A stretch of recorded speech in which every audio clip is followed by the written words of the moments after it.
നമുക്ക് ചുറ്റുമുള്ള പലതരം പൂക്കളിൽ ഏറ്റവും അണ്ടർ റേറ്റഡ് ആയിട്ടുള്ള ഒരു പൂവാണ് ചെമ്പരത്തി. എന്നാൽ ചെമ്പരത്തിയുടെ അത്ര സൗന്ദര്യവും ഔഷധ ഗുണമുള്ള മറ്റൊരു പൂ ഉണ്ടോ എന്ന് തന്നെ സംശയമാണ്. ഒരു കാലത്ത് നാട്ടിൻപുറങ്ങളിൽ അതിസമ്പന്നമായിട്ട് കണ്ടുവന്നിരുന്ന ഒരു ചെടിയാണ് ചെമ്പരത്തി. നല്ല ചുവന്ന തൊടുത്ത മൃദുവായ പ്രതലത്തോടെ തല ഉയർത്തി നിൽക്കുന്ന ചെമ്പരത്തി പൂവും അതിൻ്റെ നടുവിൽ കൂടി മഞ്ഞപ്പൊടിയും തുമ്പത്ത് ചുവന്ന പൊട്ടുപോലെ ചെറിയ മണികളുമുള്ള ചെമ്പരത്തിക്ക് നിരവധി ഗുണങ്ങളുണ്ട് എന്നതാണ് സത്യാവസ്ഥ. സൗന്ദര്യ സംരക്ഷണത്തിന് മാത്രമല്ല, ആരോഗ്യപരമായിട്ട് നോക്കിയാലും ചെമ്പരത്തി സ്റ്റാർ ആണെന്ന് തന്നെ നമുക്ക് പറയാം. കടുത്ത പച്ച നിറത്തിലുള്ള ഇലകളും 5 ഇതളുകളോട് കൂടിയ പൂക്കളുമുള്ള ചെമ്പരത്തിയാണ് പൊതുവിൽ ഔഷധ ചെമ്പരത്തിയായിട്ട് നമ്മൾ കണക്കാക്കുന്നത്. ഇതാണ് ഓരോ ആരോഗ്യ പ്രശ്നങ്ങൾക്കും ഉപയോഗിക്കാൻ ഉത്തമം. നമ്മൾ നിത്യജീവിതത്തിൽ നേരിടുന്ന നിരവധി പ്രശ്നങ്ങൾക്ക് ഒറ്റമൂലിയാണ് ഈ ചെടി. പൂവ് മുതൽ ഇലയും വേരും തണ്ടും വരെ ഔഷധമായിട്ട് നമുക്ക് ഉപയോഗിക്കാം. നൈട്രജനും ഫോസ്ഫറസും വിറ്റമിൻ ബി, വിറ്റമിൻ സി എന്നിവയെല്ലാം അടങ്ങിയിരിക്കുന്നതിനാൽ തന്നെ ഇത് നമ്മുടെ ശരീരത്തിൽ ഉണ്ടാകുന്ന നീര്, ശ്വാസകോശ സംബന്ധമായിട്ടുള്ള പ്രശ്നങ്ങൾ, നമ്മുടെ ദേഹത്തുണ്ടാകുന്ന ചുവന്ന തടിക്കൽ, അസ്വസ്ഥതകൾ, ഹൃദയ സംബന്ധമായിട്ടുള്ള പ്രശ്നങ്ങൾ എന്നിവയ്ക്കെല്ലാം ഏറ്റവും ഉത്തമമായിട്ടുള്ളൊരു പരിഹാരമായിട്ട് നമുക്കിതിനെ ഉപയോഗിക്കാം. ഇതുകൂടാതെ ചെമ്പരത്തി ആർത്തവ സംബന്ധമായിട്ടുള്ള വേദനകളും അസ്വസ്ഥതകളും അമിതമായിട്ടുള്ള രക്തപ്രവാഹവും ഒക്കെ തടയുന്നതിന് നമ്മളെ സഹായിക്കും. പിന്നെ നമുക്കെല്ലാം അറിയുന്നത് പോലെ തന്നെ നമ്മുടെ മുടിയുടെ സംരക്ഷണത്തിന് ചെമ്പരത്തിയെ വെല്ലാൻ മറ്റൊരു ചെടിയും ഇല്ലെന്ന് തന്നെ നമുക്ക് പറയാം. പൂവും ഇലയും തണ്ടും ചേർത്ത് ഉണ്ടാക്കിയെടുക്കുന്ന താളിയായാലും എണ്ണയായാലും നമ്മുടെ മുടിയെ നര മാറ്റി സംരക്ഷിക്കുന്നതിനും നമ്മുടെ തലയ്ക്ക് നല്ല തണുപ്പും ആശ്വാസവും ലഭിക്കുന്നതിനും മുടിയുടെ വളർച്ചയ്ക്കും ചെമ്പരത്തി നല്ലൊരു പങ്ക് വഹിക്കുന്നതായിട്ട് നമുക്ക് അറിയാം. ചെമ്പരത്തി എങ്ങനെയൊക്കെ നമുക്ക് ഉപയോഗിക്കണം നമുക്ക് നോക്കാം. അതിനായിട്ട് ആദ്യമേ ചെമ്പരത്തി കഷായം നമുക്ക് നോക്കാം. ഹൃദയ സംബന്ധമായിട്ടുള്ള അസ്വസ്ഥതകളും പ്രശ്നങ്ങളും പരിഹരിക്കുന്നതിനും അതേപോലെ തന്നെ ശ്വാസകോശ സംബന്ധമായിട്ടുള്ള പ്രശ്നങ്ങൾക്കും പരിഹാരം കാണുന്നതിനുമെല്ലാം സഹായിക്കുന്ന ഒരു ഉത്തമ ടോണിക്കാണ് ചെമ്പരത്തി കഷായം. ഇത് തയ്യാറാക്കുന്നതിനായിട്ട് ഏറ്റവും ഉത്തമമായിട്ടുള്ള നാടൻ ചെമ്പരത്തിയാണ്.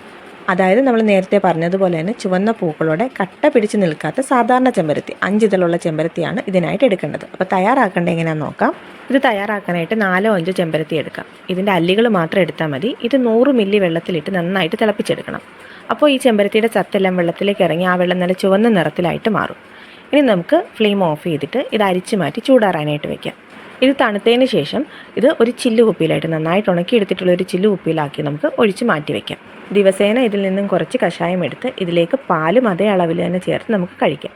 ഇത്തരത്തിൽ 2-3 ആഴ്ച കുടിച്ചാൽ നമ്മുടെ ശാരീരിക അസ്വസ്ഥതകളും അതുപോലെ തന്നെ ഹൃദയ സംബന്ധമായിട്ടുള്ള പ്രശ്നങ്ങളും കുറയുന്നതായിട്ട് നമുക്ക് കാണാം.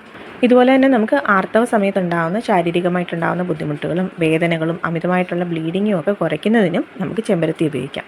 ഇതിനായിട്ട് ചെമ്പരത്തിപ്പൂ എടുക്കാം. കുറച്ചധികം എടുത്താലും പ്രശ്നമില്ല. ഇത് നന്നായിട്ട് കഴുകിയിട്ട് നമുക്ക് ഉണക്കാനായിട്ട് വയ്ക്കാം. ഇങ്ങനെ ഉണക്കി സൂക്ഷിച്ചാൽ നമുക്ക് ആർത്തവ സമയത്ത് ഓരോന്ന് ഇതെടുത്ത് കഴിക്കാവുന്നതാണ്. ആർത്തവ സംബന്ധമായിട്ടുണ്ടാകുന്ന ബുദ്ധിമുട്ടുകളൊക്കെ കുറയ്ക്കാനായിട്ട് ഇത് സഹായിക്കും.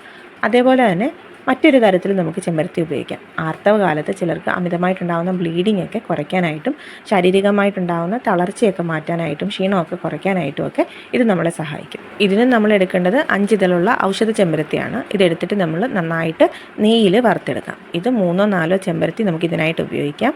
ഇത് വറുത്തെടുത്ത് ഓരോന്ന് കഴിക്കുന്നത് അമിതമായിട്ടുള്ള രക്തസ്രാവം തടയുന്നതിന് സഹായിക്കും. ചെമ്പരത്തി വറുത്ത എണ്ണ കാച്ചി മാത്രമല്ല നല്ല സാലഡായിട്ട് നമുക്ക് ശരീരത്തിലേക്ക് എത്തിക്കാം. നമ്മൾ സാധാരണ സാലഡ് ഉണ്ടാക്കുന്ന സമയത്ത് അതിലേക്ക് ചെമ്പരത്തിപ്പൂ അരിഞ്ഞ് നമുക്ക് ചേർക്കാവുന്നതാണ്. വളരെയധികം നമ്മുടെ ശരീരത്തിന് അത് ഗുണം ചെയ്യും.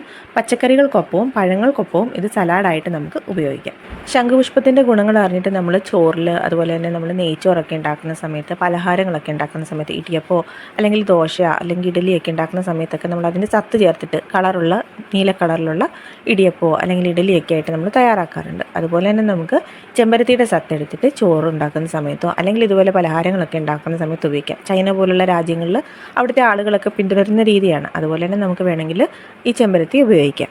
ഇനി സ്ത്രീകൾ ഒട്ടുമിക്ക എല്ലാവർക്കും അറിയാവുന്ന ഒരു കാര്യമായിരിക്കും ചെമ്പരത്തി കൊണ്ട് എണ്ണ തയ്യാറാക്കുക എന്നുള്ളത്. ഇത് 2 തരത്തിൽ നമുക്ക് ചെമ്പരത്തി വെച്ചിട്ട് എണ്ണ തയ്യാറാക്കാം. ആദ്യത്തേത് നല്ല ശുദ്ധമായിട്ടുള്ള വെളിച്ചെണ്ണ എടുക്കാം. ഇതിലേക്ക് ഒരു പിടി ചെമ്പരത്തിപ്പൂ മാത്രം എടുത്ത് ഇട്ട് വയ്ക്കാം. ഇങ്ങനെ തയ്യാറാക്കുമ്പോൾ വെള്ളമയമൊന്നും ഇല്ലാത്ത നല്ല ചില്ലുകുപ്പിയിൽ വേണം ഇതെടുക്കാനായിട്ട്. എന്നിട്ട് നമ്മൾ വെയിലത്ത് ഇത് തുറന്ന് വയ്ക്കാം. ഇത്തരത്തിൽ നമ്മൾ വെയിലത്ത് തുറന്ന് വയ്ക്കുന്ന സമയത്ത് ഇതിൻ്റെ ചത്തെല്ലാം സ്വാഭാവികമായിട്ടുള്ള രീതിയിൽ ആ എണ്ണയിലേക്ക് ഇറങ്ങും. ഇത് നമുക്ക് മുടി കൊഴിച്ചിൽ തടയാനൊക്കെ ആയിട്ട് ഉപയോഗിക്കാൻ പറ്റുന്ന ഏറ്റവും നല്ലൊരു എണ്ണയാണ്. ഇതുകൂടാതെ നമ്മുടെ മുടിയുടെ മൊത്തത്തിലുള്ള സംരക്ഷണത്തിനായിട്ട് ഒരു പിടി ചെമ്പരത്തിപ്പൂ, അതേപോലെ തന്നെ ചെമ്പരത്തിയുടെ ഇല, തുളസി, ചെത്തി, കറിവേപ്പില, ഉള്ളി, നെല്ലിക്ക എന്നിവയെല്ലാം കൂടെ ചേർത്ത് വെളിച്ചെണ്ണയിലോ അല്ലെങ്കിൽ ബദാം ഓയിലോ ഒലിവെണ്ണയിലോ ഒക്കെ ആയിട്ട് നമുക്ക് കാച്ചിയെടുത്ത് ചില്ലുകുപ്പിയിലായിട്ട് സൂക്ഷിച്ച് വയ്ക്കാം. ഇത് നമ്മൾ കുളിക്കുന്നതിന് മുൻപായിട്ട് നമുക്ക് തലയിൽ നന്നായിട്ട് മസാജ് ചെയ്ത് കൊടുക്കാം. ഇങ്ങനെ ചെയ്യുമ്പോൾ നമ്മുടെ മുടിയിൽ നന്നായിട്ട് കറുപ്പ് നിറത്തിലാവാനും അതുപോലെ തന്നെ മുടി നന്നായിട്ട് വളരാനായിട്ടുമൊക്കെ ഇത് സഹായിക്കും. ചെമ്പരത്തി എണ്ണ മാത്രമല്ല ചെമ്പരത്തിയുടെ പൂവും ഇലയൊക്കെ ചേർത്ത് താളി തയ്യാറാക്കിയിട്ട് നമുക്ക് നമുക്ക് മുടിയിൽ അപ്ലൈ ചെയ്ത് കൊടുക്കാം. അത് നമ്മുടെ മുടി നന്നായിട്ട് വളരാനായിട്ടും മുടി കൊഴിച്ചിൽ മാറാനൊക്കെ ആയിട്ടും ഹെൽപ്പ് ചെയ്യും. നമ്മുടെ മുടിയുടെ സംരക്ഷണത്തിന് മാത്രമല്ല നമ്മുടെ ശരീരത്തിൻ്റെ മൊത്തം ഉള്ള സംരക്ഷണത്തിന് നമുക്ക് ചെമ്പരത്തി ഇതുപോലെ പല രീതിയിൽ ഉപയോഗിക്കാം.